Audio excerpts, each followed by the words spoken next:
those managers in the trenches who shape whether people feel like they belong. Frontline managers are juggling so much: metrics, schedules, performance. First-line leaders lead 80% of most organizations, but less than 20% of development goes into them. We really don't do enough for those frontline managers or those first-time managers. Why? It just doesn't even make any sense. Meanwhile, we're throwing money at execs who have done this before. And that's where the things can break down. Hi, everyone, and welcome to What the FTE, the podcast where we skip the HR jargon and talk about what actually makes workplaces thrive. I am super excited about today's topic because today we're diving into something that gets a lot of lip service, but not a lot of real action. How leadership shapes employee experience, not just at the executive level, but where it really counts. First level leaders. These are the people who have a bigger impact on employees' well-being than, to quote my good friend Melissa here, their spouse or therapist. It's no pressure, right? So today we are going to break it down. We've got Melissa Marcelissen with us. Melissa is an expert in leadership development and workplace inclusion, and they've been studying what actually moves the needle when it comes to creating teams where people feel like they belong, and just as importantly, where they want to stay. We'll be talking about why first-level leaders are often overlooked, how organizations can do better, and why some DEI initiatives completely miss the mark. Plus, Melissa has been digging into how leadership training translates in real-world behaviors. So if you've ever wondered how to measure whether inclusion efforts are actually working, this is the episode for you. Melissa, welcome to the show. Thanks so much, Andrew. Super excited to be here. So, Melissa, high level, break it down for us. What is the research that you're working on? Yeah, I'm so excited to talk about this because it is at the heart of how workplaces can actually shift their culture. My doctoral research looks at how frontline leaders have a disproportionate impact on team culture, like you said. So some of us call these managers, maybe they're team leads, maybe they're supervisors, depending on where you work.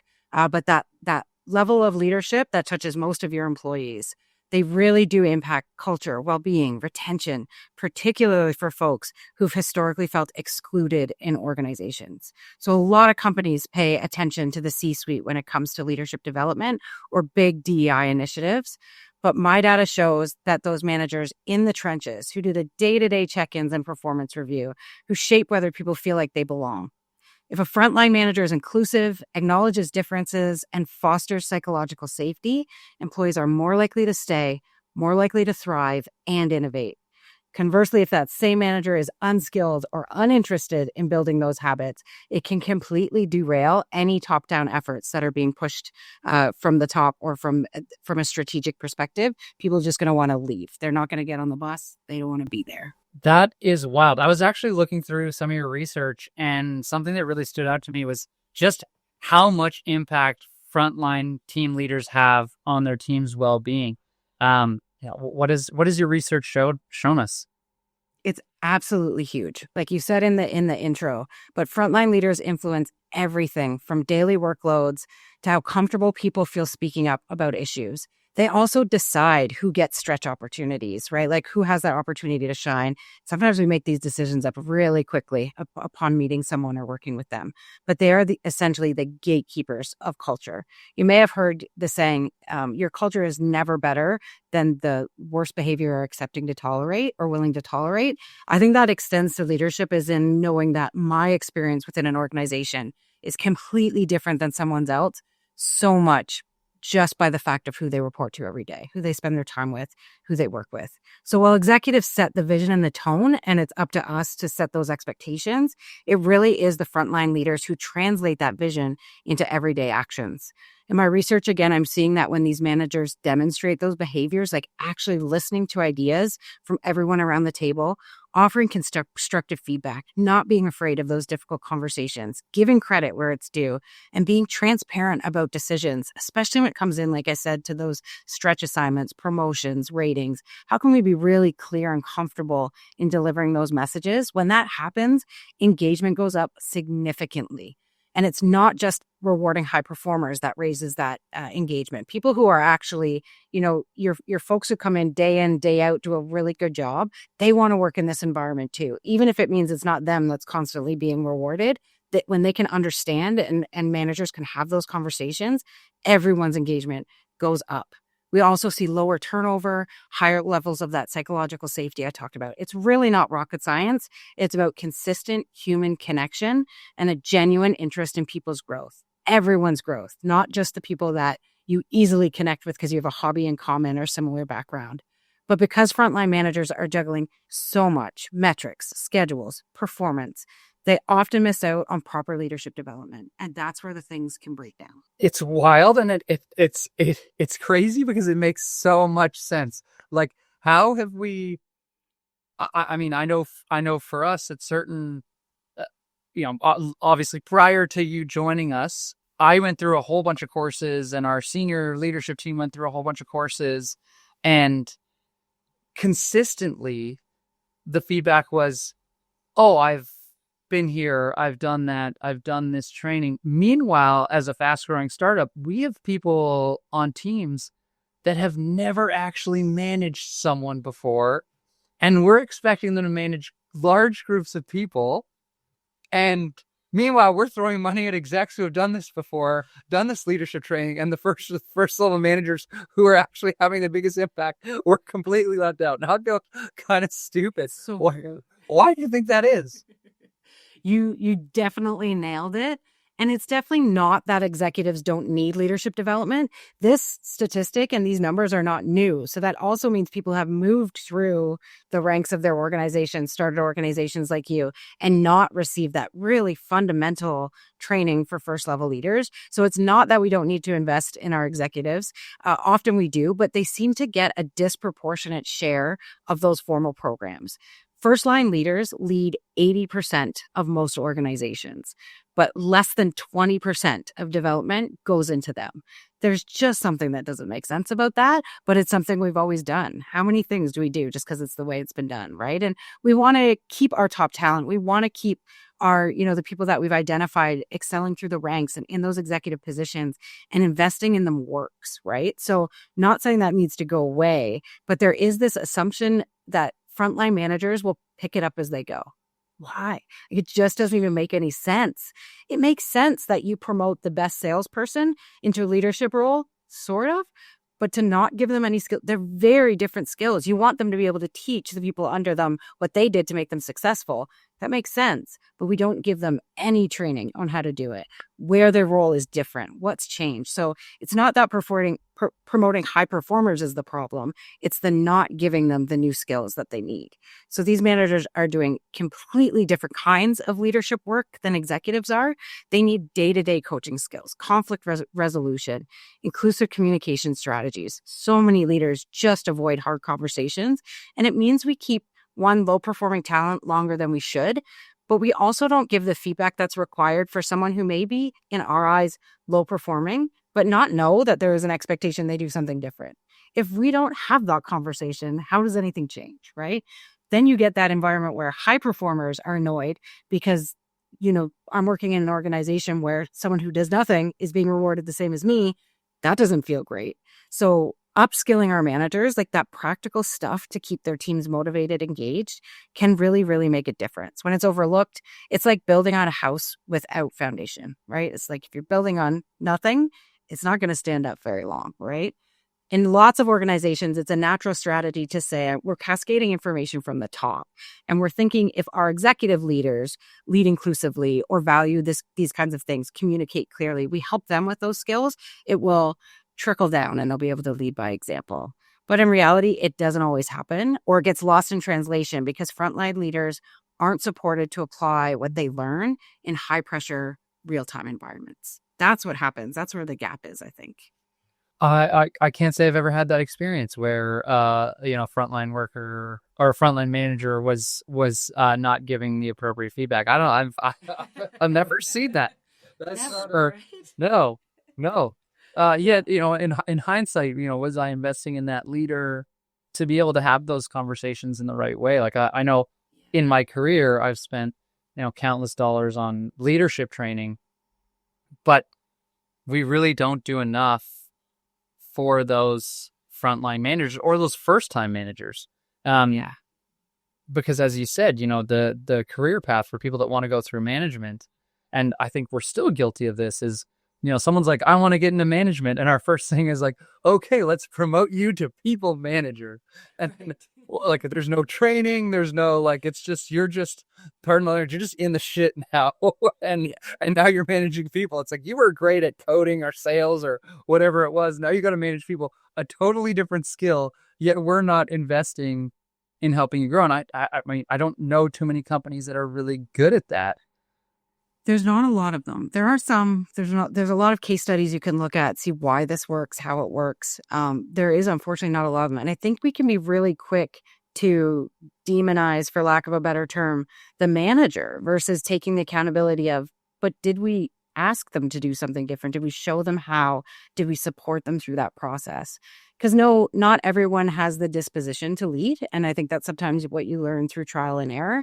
And you get the Peter principle come in where we've just assumed we've over promoted someone.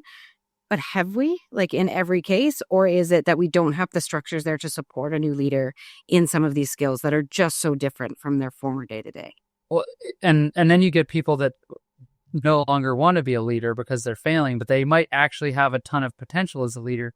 They just aren't used to it. I know for me, having those hard conversations, being radically candorous is really hard to start.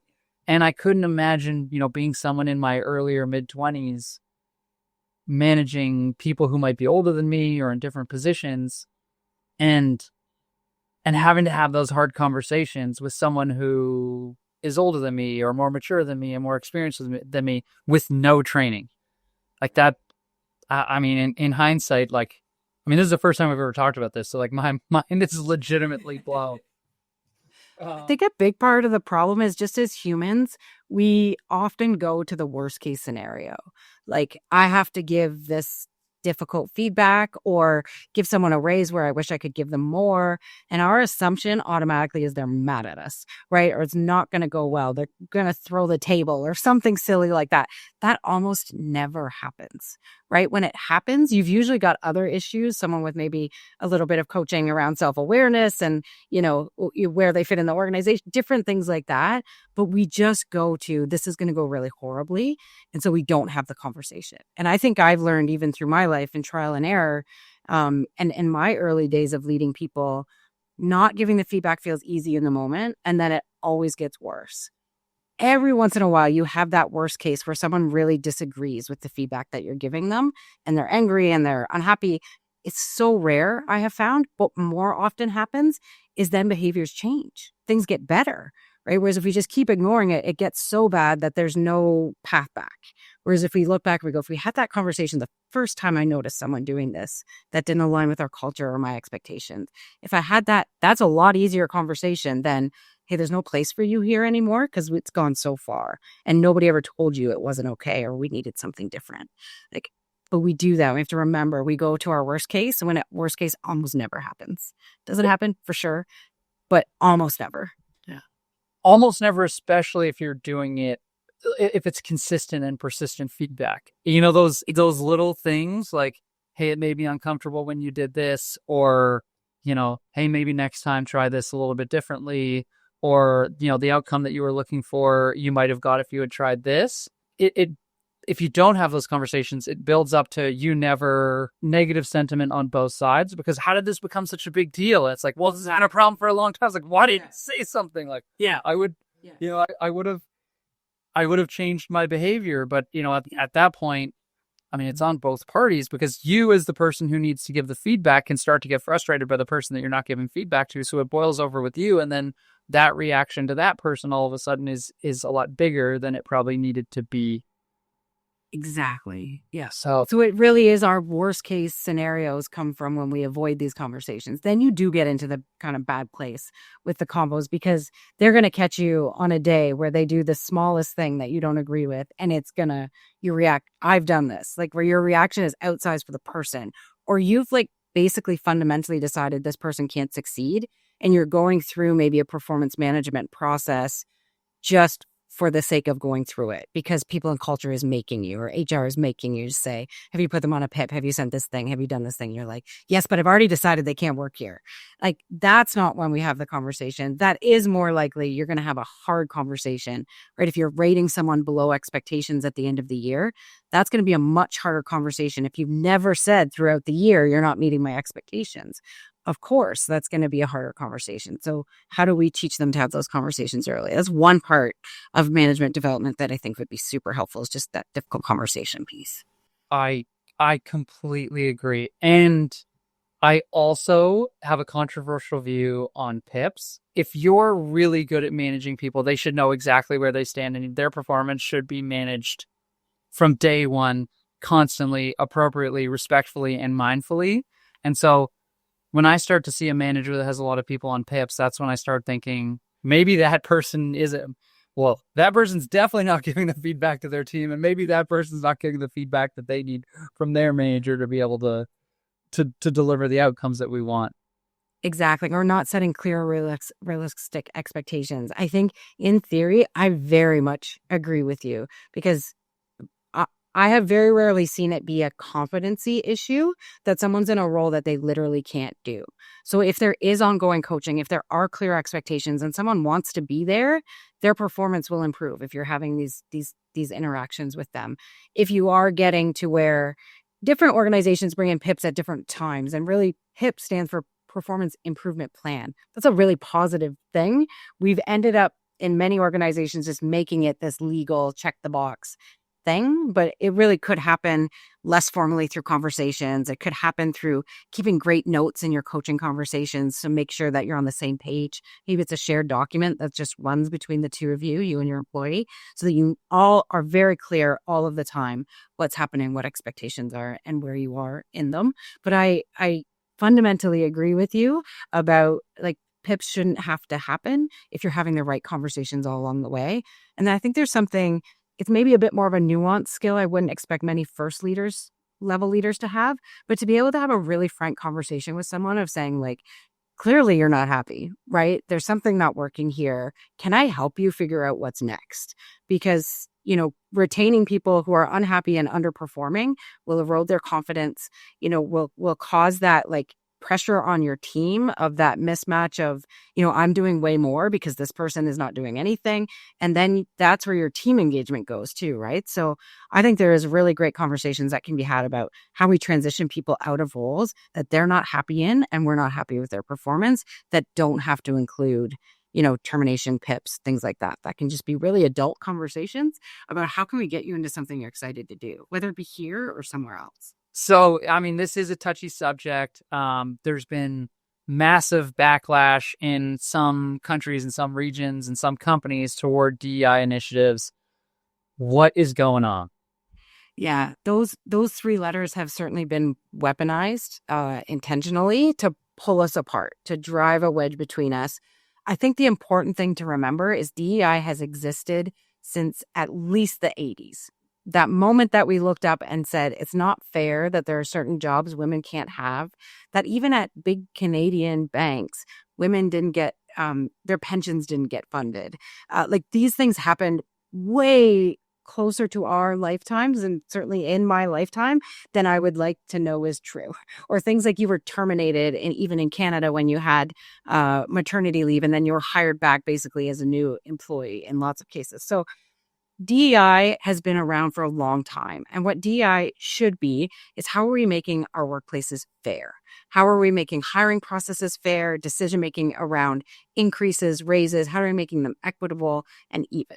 But a lot of it comes down to the way these three letters DEI has been marketed and managed.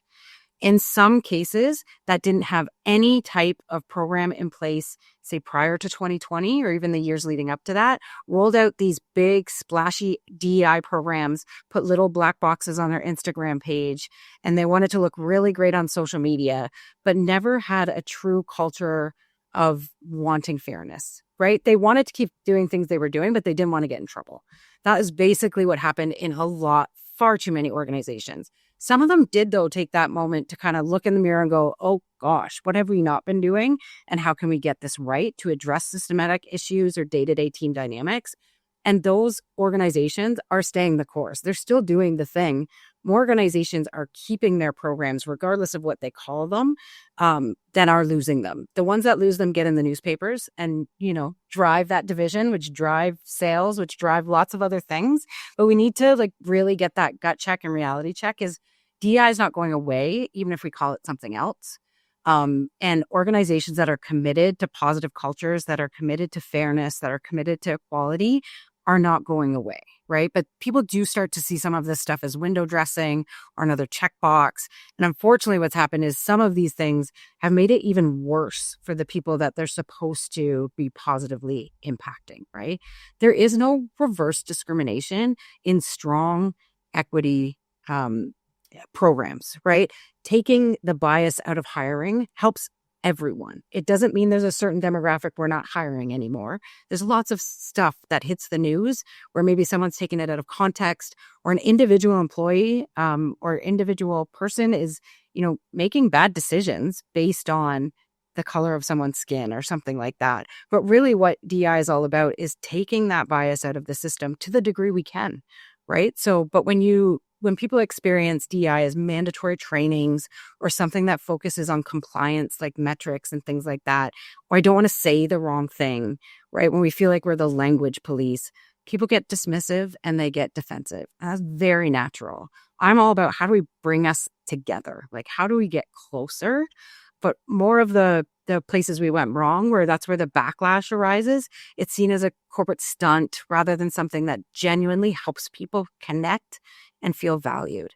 It also, some of the marketing on this and some of the marketing on the backlash is really trying to convince us what it meant was instead of us against them, it's them against us.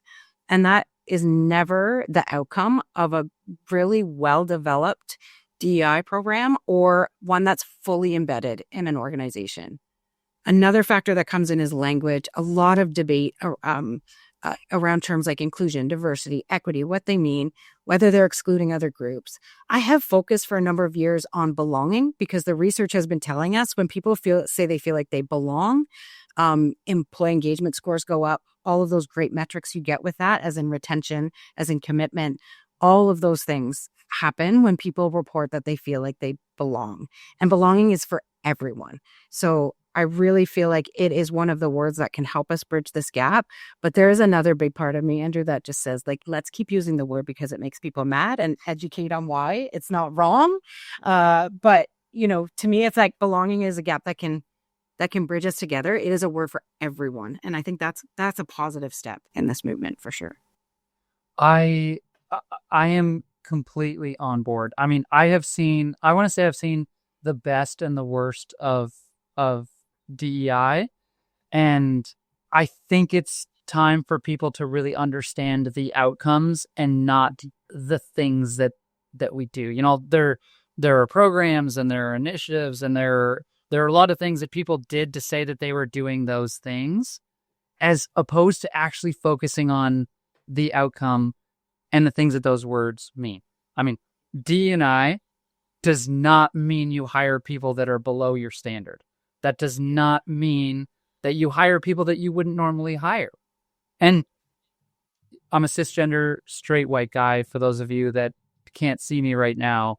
There was definitely a time where I felt pressure to make decisions that weren't right for the business because of social pressures. And that was me. That was actually my problem. That wasn't me understanding what the outcome that we were trying to get to was. That was me succumbing to social pressures. It's like, blaming the world, blaming somebody else for me taking up smoking. For the record, I don't smoke, never have, never will. But the ads didn't make me smoke. I put that cigarette in my mouth and I lit it. The outcome here should be, it should be positive. I love your term belonging. We had this conversation the other day about connectedness. You want people feeling like they belong at the organization and that they're connected regardless of their race, religion, family status, sexual preference, you name it. People should be free to be different and still belong and feel connected to the organization. And that was the intention of D&I, not, let's get fewer cisgender straight white dudes out of the company, or let's tick a box because we've got a token whatever. Like, that wasn't the point. That's still not the point. And great companies haven't changed that. And great companies also, it at least I've found in the people that I've talked to that are doing it really well, it's natural. It doesn't feel like, oh, I'm forced into this 4-hour session where somebody tells me about how bad I am because of whatever, or how good I am because of whatever. Like, it's things that we incorporate into our daily lives that feel natural and feel good and part of our culture. So this stuff frustrates me so much as, as someone who, like, based on my appearance, and, like, maybe I should be, maybe you might think that I should be anti these programs. Like, I think we should be doubling down on, specifically on belonging. I think it's a critical part of the highest performing teams globally. Yeah. I think you're absolutely right. And I appreciate, your vulnerability, your openness there to say, like, there was many of us that didn't get it right at first. I think the thing that we've done, unfortunately, is created that environment where we actually made it worse for the people. Our intention was to make it better, because you hear people saying these silly things like you opened with of, was it a DEI hire? When DEI is done right, bias comes out of the hiring process.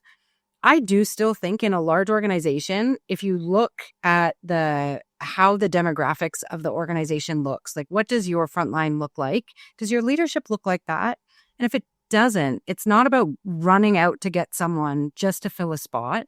It's about being really reflective and going, okay, what are the biases that might be getting in the way?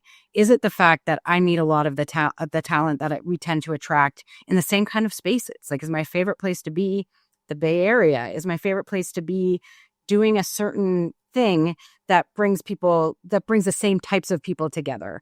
And then when I think about who's the best candidate for my next position, really questioning, what does that look like? Is a part of it that they bring something to your leadership team that you don't have yet? That's a really great metric to put in your hiring decision when you make sure you have a diverse slate of people, like you have people that come from lots of different backgrounds. And we get into some of those things where we tend to hire people because of the company they came from. Oh, they worked at this company versus this company. That makes them better.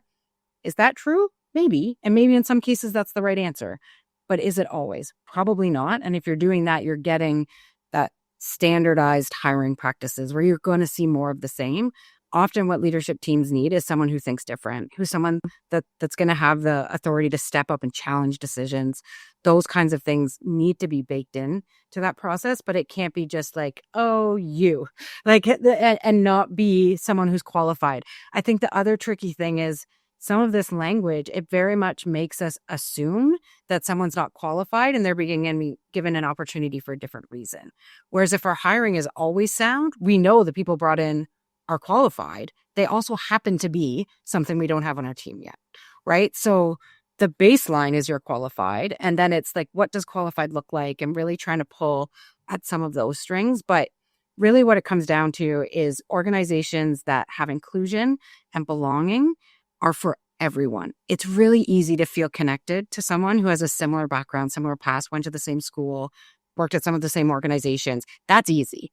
It's harder to get this right when you actually have a whole organization made up of many different people that don't have those really quick commonalities. And that's where inclusive leadership and belonging is so important. I wholeheartedly agree. And I think to double down on that, from a personal story perspective, we started the company in Victoria, British Columbia. This is a very small pond. And we started the company with 7 of the whitest dudes you've ever seen. And, you have to recognize that, like, as you grow, you're fishing from a pond that has a specific type of fish.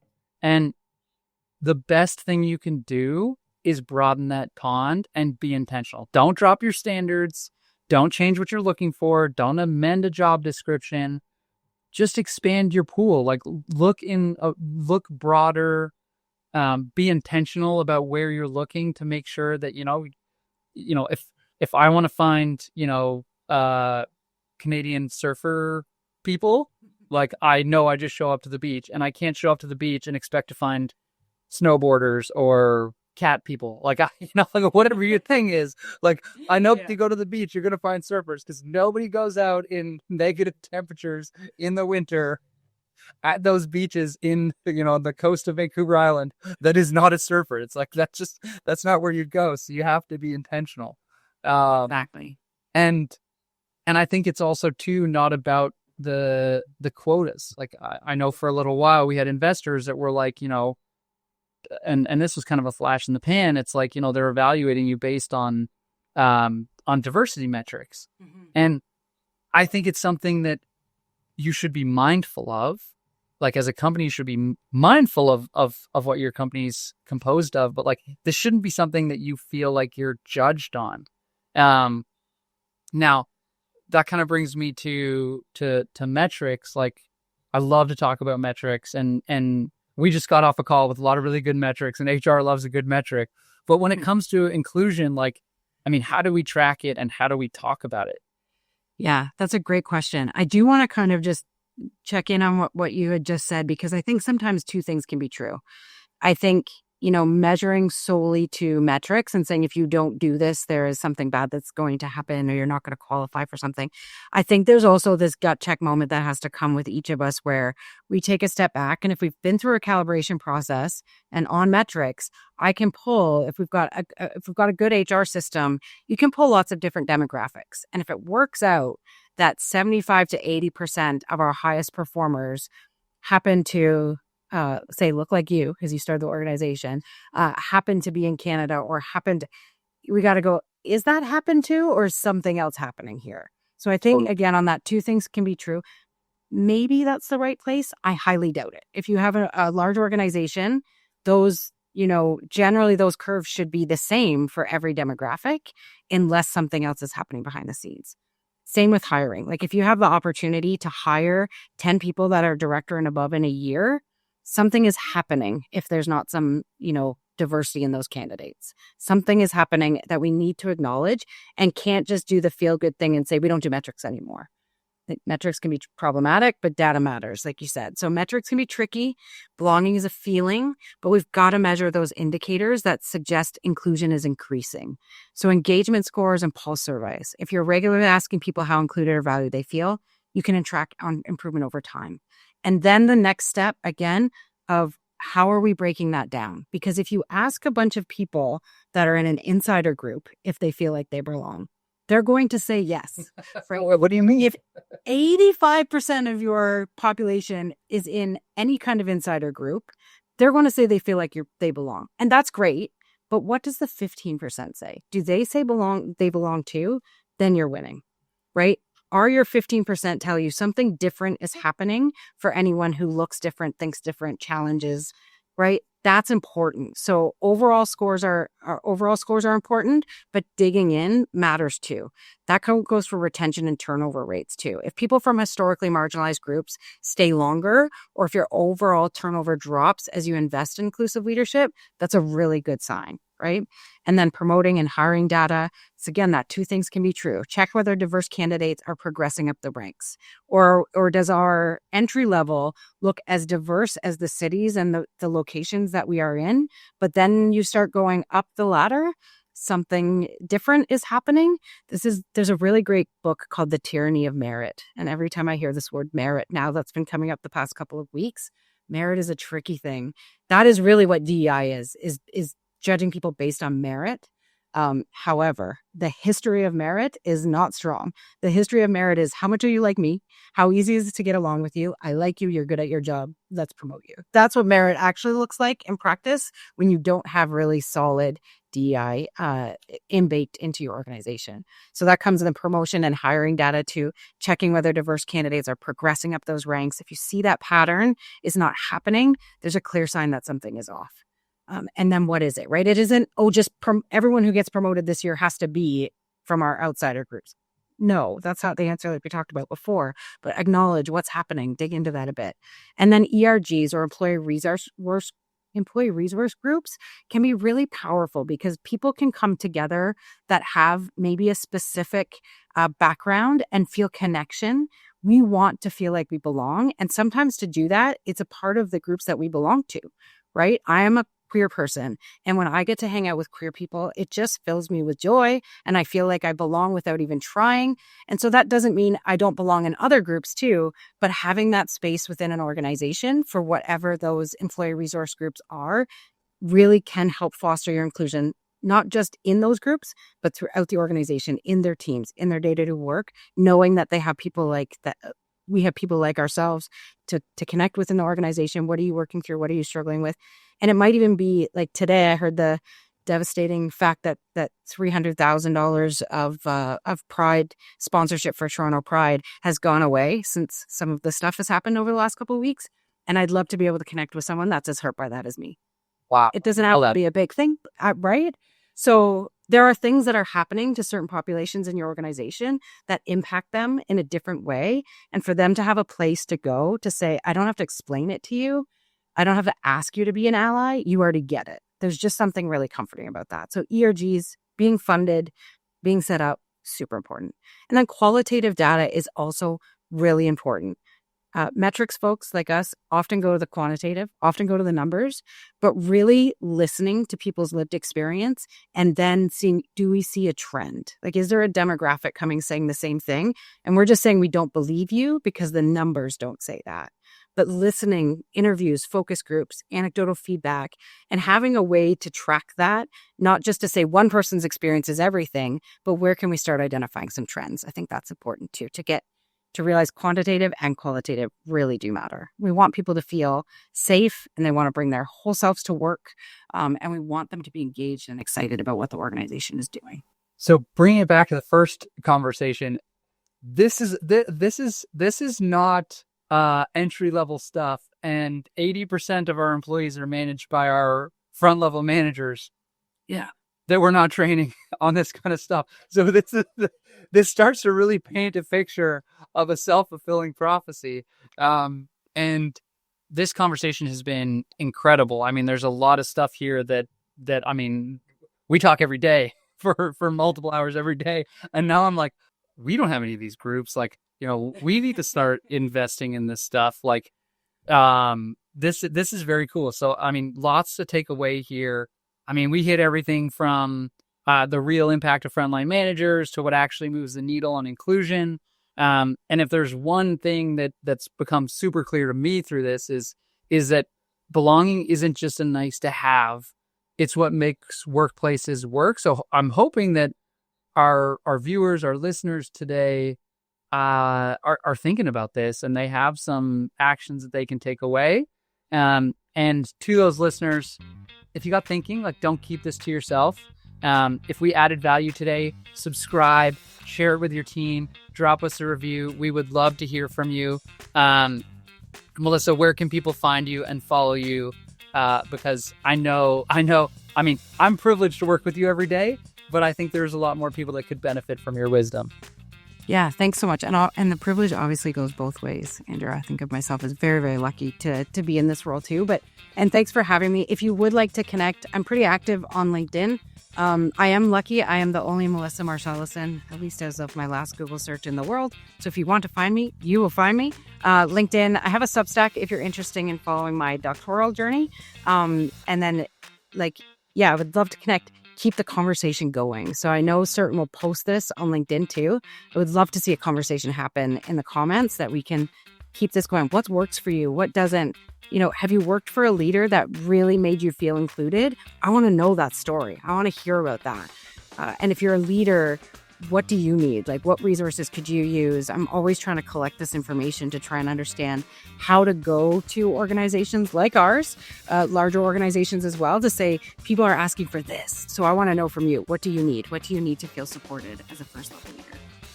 I love this conversation. Let's kick it off. Melissa, we've got to have you back. Thanks again for joining, everyone. And we will see you next time on What the FTE.